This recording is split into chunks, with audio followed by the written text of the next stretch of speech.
upset. I was like, I was like, how can they not, And then I was like, watch, one day when I'm, in 2 years' time, they'll come and they'll want to invest, and I will turn them down there. I was so broke during that time. I remember I was living in an apartment, making very little money. I couldn't pay rent. So I took my box of CDs to a pawn shop. Wow. Right? PAWN, right? Okay. Shop that. Not PAWN. Can you scream, please?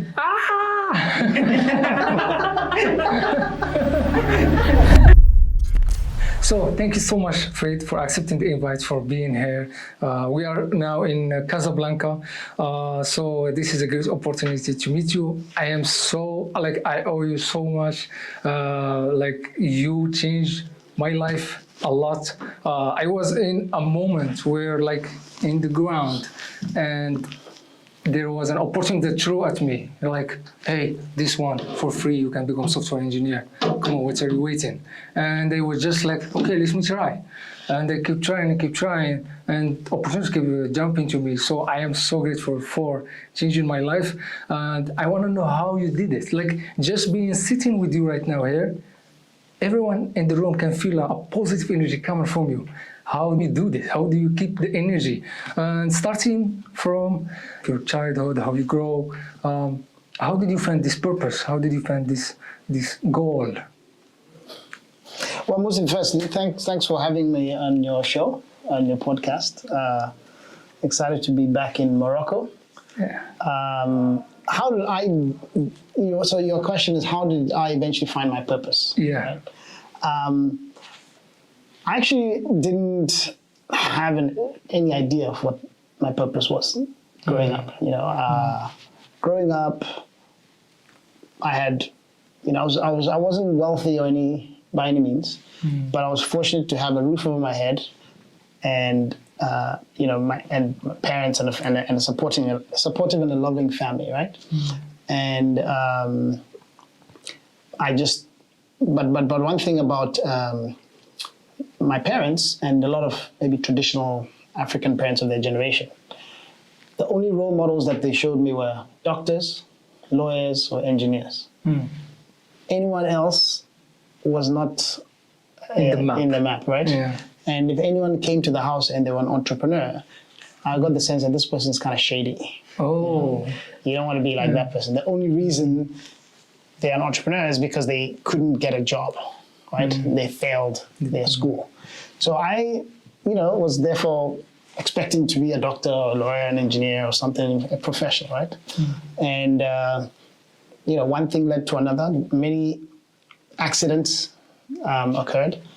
And along the way, I only really discovered maybe my purpose, or why I think I was put on earth, in my late 20s or early 30s. Okay. Right? Yeah, so it's not like I was born and I was like, I'm going to do all this stuff. I'm going to do Alex, I'm going to do something. No, okay. It evolves. So I think the lesson there is really, just live your life and be willing to go with the flow and learn and try things, and eventually you'll find out what your purpose is and why maybe you could be useful to the world.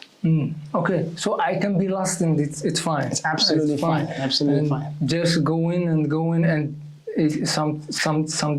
there was a moment where something clicked, like, oh, this is something I want to focus on. Because everything is a learning experience, and sometimes the worst things that happen to you end up being really great things for you. So, for example, when I was 16, my father passed away, right? And, my mother had been a teacher in the town we lived in Botswana.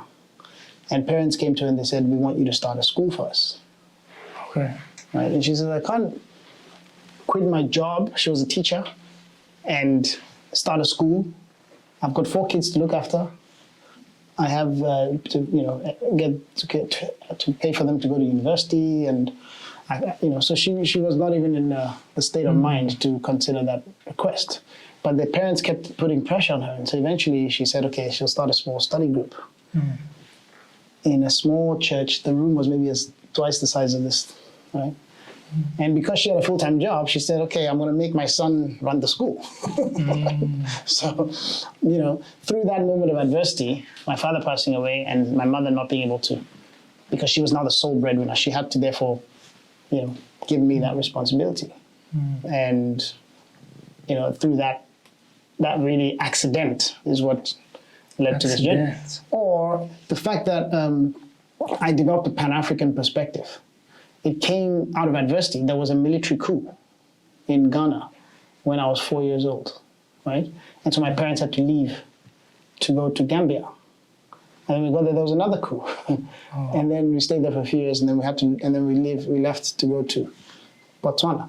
At the age of 4, I didn't choose. I wasn't, okay, my parents are going to Ghana. I'm going to stay behind. No, I have no choice, right? I just was forced to go, right? And then I moved around. So by the time I was 18, I had lived in 4 different countries, and I had started to think of myself as an African, and I'd started seeing the challenges and the opportunities of Africa, right?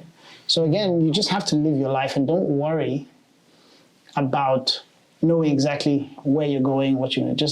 Sometimes you just have to let life occur. And then look back and you start to see the patterns and say, okay, perhaps, this is the reason I was put on earth.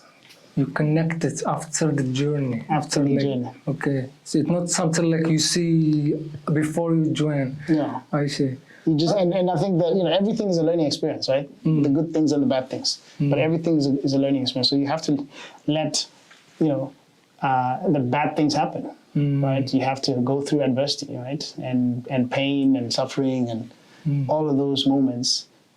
Sometimes the moments where I was like, why is this happening to me, right? And later on, I realized that it was the best thing that could happen to me because it actually allowed me to grow or meet some person or think about something. And so I appreciate those moments now. Wow. And this got me thinking about resilience. Yeah. So, why are you going through this? You are building resilience. Exactly. If you choose one moment or one event that was a big impact on resilience, let's give you that resilience, what would be like? Jeez, there's so many moments. I mean, I've talked often about the time when I was, so broke. I was so broke that, do you know what a CD is? Yeah. A compact disc, yeah, exactly. Yeah. Today, you guys, everything's on to download stuff from iTunes and Spotify, right? Back in the day, there were records, right? My parents' generation, they had records. Wow. Then our generation, we had CDs, compact discs, right? So when I was in college, I had a little collection. I bought a bunch of CDs, and then I moved from the US, and I moved to South Africa, started my career with McKinsey. Then I decided to start a biotech startup, my first real venture. And I was so broke during that time. I remember we had raised money from an investor, but they hadn't sent the cash. And, I was living in an apartment, making very little money. I couldn't pay rent. Wow. So I took my box of CDs to a pawn shop. Wow. Right? PAWN, right? Okay. Shop that. Not pure, where they buy stuff, right? Yes. And I went to sell my CDs. I said, how much are you going to give me for this thing? Right? And I think they gave me for all my music collection I've been building up for years, just to get a little bit of money to, Start to live, to buy food, whatever. Or those moments where for 2 years I had no salary. Wow. So the way I survived was I would schedule a meeting for breakfast, a meeting for lunch, and a meeting for dinner. Right? And then every time the bill came, I would pretend like I was going to pay for it. And then they would say, no, don't worry, you're a starving entrepreneur. And I was like, oh, are you sure? Wow. So, yeah, and then, wow, this is amazing. That's how I survived for 2 years, sleeping on people's couches and all kinds of things like that. So those moments where, I was doubting myself and wondering, why am I doing this thing? And, what is, and especially when you're looking at your friends and they're progressing and, everyone is earning money and they're living life, and it's just like today you see people on Instagram and their life is so fabulous, right? In those days okay, we didn't have Instagram, but still, I would see all my friends just progressing, and here I was, I couldn't even, you know, I didn't even have a house. I didn't have my own place. I didn't have a salary. I had to like basically scrounge on my friends for food, right? So those moments built resilience, you know. And I can go on and on and on. Everything, you know, like we applied in, I remember in 2005, we applied for a pitch competition. It was the Goldman Sachs venture competition. And I pitched the idea of the African Leadership Academy. And this judge was like, you know, why are you going to spend so much money educating one African child? You know, she was a woman from the rich woman from New York, and she was spending $30,000 on her child, right, to go to school. And she was like, why you, this idea, you know, it's so elite, why are you going to pick leaders and educate them and spend so much on them? You know, for that money, I can give money to, you know, thousands of AIDS orphans, you know? Why are you investing in this? And so we didn't win the prize, you know? And so you get people like that who tell you that your idea is worthless, right? And so, you know, I can go on and on, but my whole journey has been, you know, a journey of one setback after another. It hasn't been a journey of one success after another. It's been lots and lots of setbacks. And the setbacks is what has ultimately, you know, built the resilience. And you don't stop. Like, what is the key? Like, probably the focus. How do you keep the focus? How do you maintain your energy? Like, sit back, boom, and you keep going, and boom, you keep going. Well, I guess maybe one, I must be a sucker for punishment. I must be a fool. But I think perhaps maybe one reason why I haven't given up is because I chose something that was much bigger than myself, right? And so in those moments, you know, when I'm in self-pity and I'm doubting myself, I'm like, hey, it's not about me. It's not about me. You know, there's something much bigger at stake, right? So that's the first thing that gets me. So I think pick things that are bigger than yourself, right? Because otherwise you start to wallow in that self-pity and it's all about you, right? So that's number two. The problems that I chose to work on are things that I will never live to see the full impact of. Big long-term goals. So when I went in college, my honest thesis, I talked about how Africa was going to develop over the next 50 years, right? And then when I was in business school and I wrote the plan for African Leadership Academy, it was a 50-year plan, 6,000 leaders in 50 years, right? So when you're working on a long-term goal, the nice thing about it is if you have a bad day, you realize that you have time to recover, right? But if you're working on a goal that is to happen, that's gonna, when the deadline is next Friday, and you have a bad day on Thursday, you're like, it's the end. There's no way I'm gonna get this. But you're like, fine, I had a bad day. I've got 25 more years to figure this thing out. So, you know that in the full, passage of time, you will be able to recover. You've got enough time to figure it out. You haven't reached the deadline yet. You're working on a paper. The clock hasn't run yet. So you've got time to recover. So by having these very long-term goals, it allows me to, recover and keep going, right? And then finally, just surrounding myself with people who have positive energy.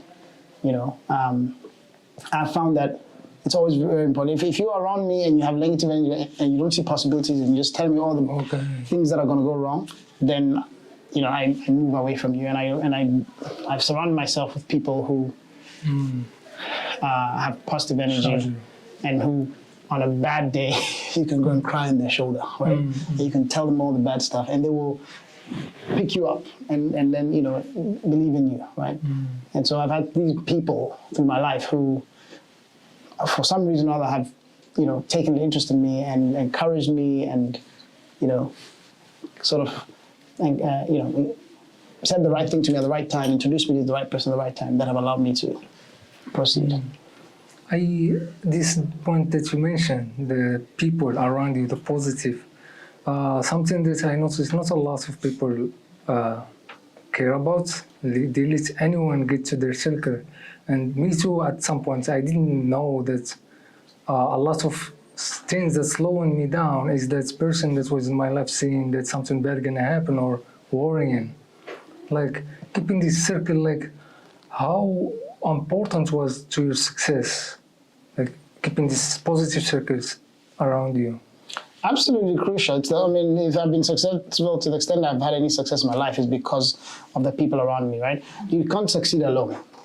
So everything that I've been able to do is because, you know, I had the right partner, the right mentor, the right investor, the right everything, right? So friends and family and partners and business and all these people who have come around me, joined in, you know, whatever journey I'm on. And, you know, I really believe that life is not about how much money you make or how much fame you have or power you get. It's about who you spend it with, right? That's what makes life rich, right? And so those people have, you know, I really represent many people. I'm not a product of my own success, right? I'm a product of collective effort, right? And I'm part of something that, you know, maybe yes, I might just be the face, right? But you know, I don't delude myself that, oh, I'm the great guy who made everything happen. No, right? There's so many people who have contributed in different ways and all along, you know, thousands of people, right? You are part of it, right? You decided that you would watch that video and you would sign up and you would come. ALX wouldn't be ALX without you, right? Without all the other thousands of young people who have also said they're going to be part of it. So every person who makes a decision to say, okay, I will be part of it, contributes to that success. And then when we come together, that's when we have the impact. And so, you know, anyone who's trying to pursue a dream, bring others along with you, right? Find others who, because then it would share, you know, whatever pain and suffering is spread amongst many people, right? And so then that makes it also easier for you to bear. Wow. This is very inspiring. Like while you're talking, all of this, like I feel a fire inside me, and like I feel like okay, I can see that a lot of doubts, a lot of resistance that I had in my mind, it like shut down. That I can be lost and they can find successful. I can be like 2 years, I can't pay bills and they can be successful. And this brings me to... You can have a lot of people telling you your idea is stupid. Your idea, yes. And you're going to have a lot of people saying it's not going to work. And it will work. And you will be successful. Yeah, and you will be successful. You know, just even yesterday, an investor turned me down. You know? I pitched my idea. And I thought, you know, we've got a great idea. That should, you know, the results have been good and everything. And they turned me down. That's life. Every day you get setbacks. That's a good point. Like, how you deal with that? Like, did you build some framework that allow you to deal with the rejection? Because it's very hard, at least for me. Like, when you get rejected, I feel like very down. And sometimes it takes me some time to build that energy back to continue. Yeah. How do you stay? I mean, I felt, you know, upset. I was like, you know, oh my God, can they not, you know? And then I was like, watch, you know, one day when I'm, you know, in 2 years' time, they'll come and they'll want to invest, and I will turn them down there. You know? so you get angry, you know, it's natural, and you know, you start to then doubt yourself. And I was like, oh well, you know. So I started doubting myself. I was like, oh well, yeah, you know, that point he said about our business plan, yeah, he has a point. And I started going down this rabbit hole of like, you know, all the things that we've done wrong, and yeah, you know, we did the pitching session. What could we have done differently? So I started doubting myself, right? You know, I got on, and then I got some sleep, right? And in the sleep, it starts to calm me down, right? But I think today, as you know, this happened just yesterday, right? Then I got on the plane and I flew. I was in New York, and then I flew to Casablanca, right? Slept on the plane, right? So that was good. But coming here and being with our team and seeing the young people of ALX and hearing their stories, this is what picks me up, right? Yeah, So you have to find the ways of renewing your soul, of finding ways of feeding your energy. And for me, it's about going back to the purpose of coming back here and spending time with the young people of Africa, being on the ground, and my, oh man, I have to go back and fight another day because we have to keep this thing going. You know, there's so much at stake. Like, how can we not fight for the young people of Africa? How can we not fight for this continent? Because just landing here and seeing this incredible infrastructure in Morocco and the great food and people and having our friends from Egypt here and our friends from all across Africa here and meeting young people like yourself and others who spoke this morning and the ventures they presented, I'm like, man, I'm inspired. I'm excited. I want to go back and, you know, screw that guy who didn't give me the money. I like this. And we'll go back and we'll now preach again. So you have to, I find that it's very important to go back home and find, so everyone, you have to find whatever your home is, right? Where is that place that you can go to where you just get positive energy again, right? And then, because your energy gets depleted, so you have to find ways of replenishing it all the time, right? And then also, you know, you have to take care of yourself, right? So getting good sleep, eating well, exercising when you can, going on vacation, very important. Some of my best ideas come when I'm on holiday. So these are the ways that I then put things into perspective, go back and read the business plan again, right? Go back and reread it. I was just looking at this plan that we wrote in 2018, right? And we were talking about how we were going to create something. At the time, it was called Brand X, right? That's what we were calling it. And we were saying how it was going to open, and we had a schedule of the sites that were going to open. We said in 2022, we'll open these sites, 2023. We had Casablanca on that list, right? And then we had everything, and I was looking at it. And we've exceeded the targets we had set then. Wow. Right? And some things are a little bit late, but everything is, you know, and even more is going on than is happening than what we had envisioned, right?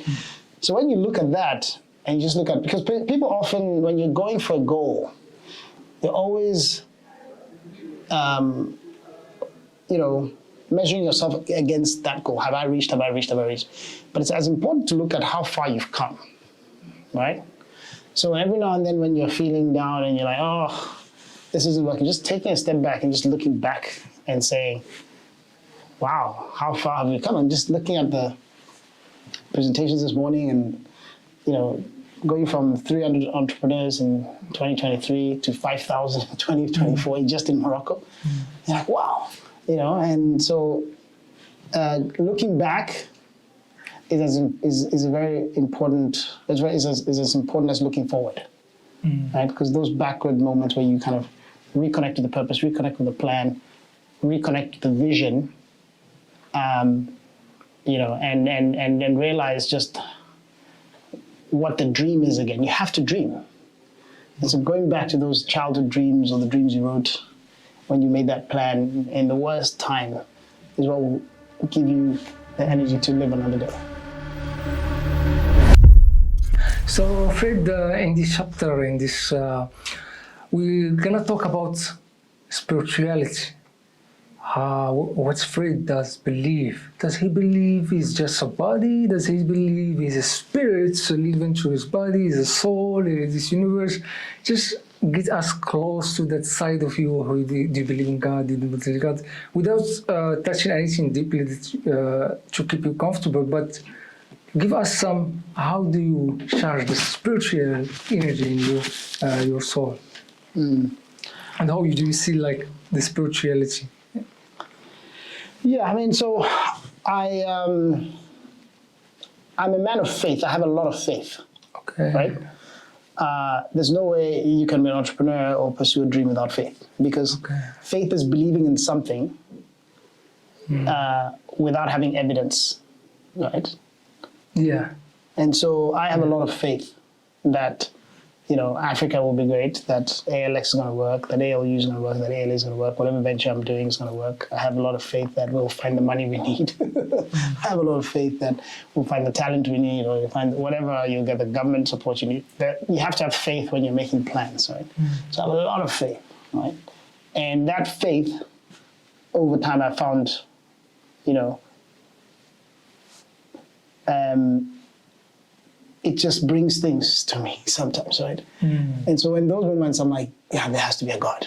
Okay. You know, when something just gets resolved, you know, or when you know, I'm in a particular space. Like one of the places where I find myself most in awe, where I really think there has to be a God, is when I'm in nature, right? And you're just in this incredible landscape, whether it's in the savannah in Africa or in Iceland or whatever, and you're just seeing this incredible, on a beautiful island, right? And you're like, you know, someone must have created this, right? They just happened, right? Something, right? So I had these moments. Now I'm not particularly religious, Okay. right? I was brought up as a Christian, but my family exposed me to all kinds of, you know, types of Christianity. You know, at some point they even allowed us to go to a Baha'i church, and then we went to a Presbyterian and Anglican and Catholic. I've done all kinds of, you know. I would say I'm more spiritual than religious. Okay. Right? Organized religion, I have some, you know, personal conflicts with it, right? Because it's been used as a force for colonization and, you know, racism and so many things that, you know, organized religion is warfare. A lot of warfare is fought through organized religion, right? So I have some challenges with organized religion, right? But, you know, I also, like I said, I'm a man of faith. And there are these moments where things happen where I'm like, someone is guiding me on this purpose. Wow. Right? This is like, how did this happen? And then it took me here, and then it took me there, it took me there. And I feel that I'm being used for something, right? That was put on earth for a purpose that, you know, when I look, I'm like, no, how could this have happened? Like, this is just, there's no reason why all of this should be happening, right? And then I'm like, well, maybe that was put on earth for a purpose, and maybe I'm, you know, being, you know, used for something bigger than myself, right? And there's some greater purpose that is guiding me, and some force that is moving me through the world, and that, you know, every time I land in a plane, and it just doesn't make sense. How does that machine with so much energy, I mean, so much weight and everything, carry us into the air, go through thousands of miles safely and land, and you land safely? Like, wow, you know? Or every time, you know, you are in this moment of adversity, and you know, something happens and pulls you out of it. You know,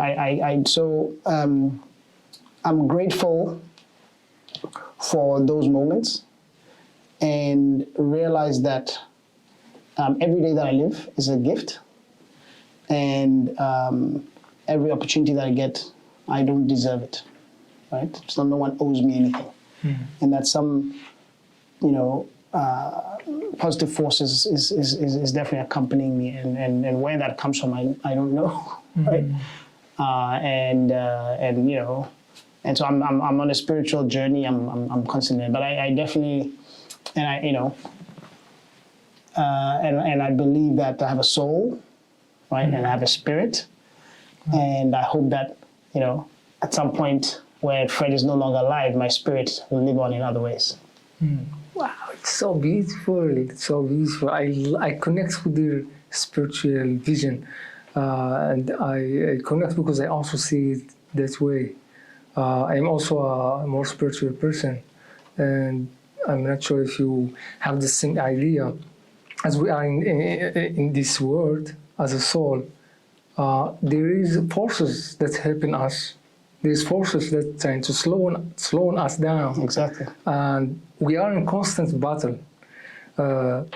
It just with our subconscious mind, we are like in constant battle. All this negativity inside us, add to it the forces outside.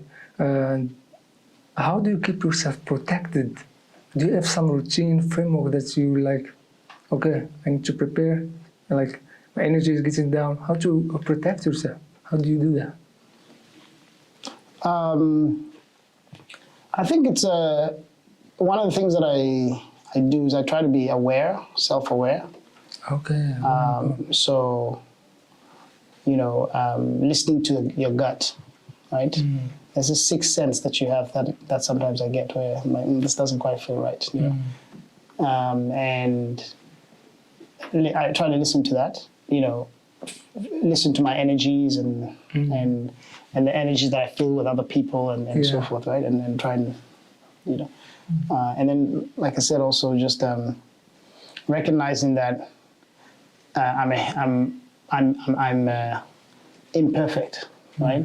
And having grace with myself, right? So that when things don't go wrong, I realize, well, I'm not perfect. I can live another day. And then finally, like I said, surrounding myself with other people who, I know I can trust, and who can carry me through this journey, right? And accompany me on this journey, right?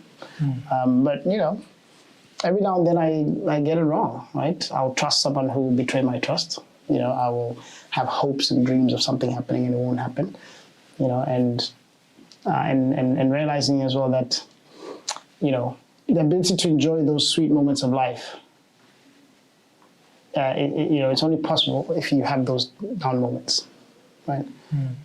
So if you don't have those down moments, so I guess in those moments when I have those down moments, I'm like, well, this is actually preparing me for something greater, right? And so I'm trying to always turn adversity into something positive. Right? So beautiful. Thank you so much. Thank you so much, Fred, for your time. Guys, you listen to it. I am right now feeling inspired. If you are not inspired, you maybe you need to change something. Maybe your headset, you were not listening. But yeah, one thing I always say to people is, you got this. You got this. You got this. See you in the next episode. Thank you so much for watching. Steps we take. Can I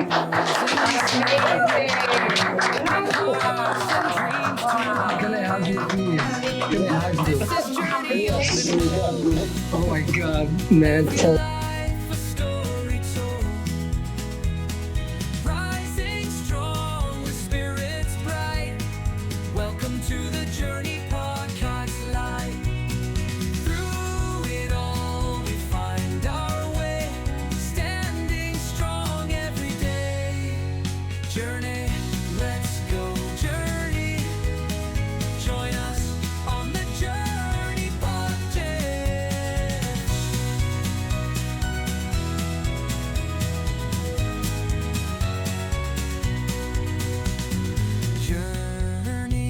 Let's go.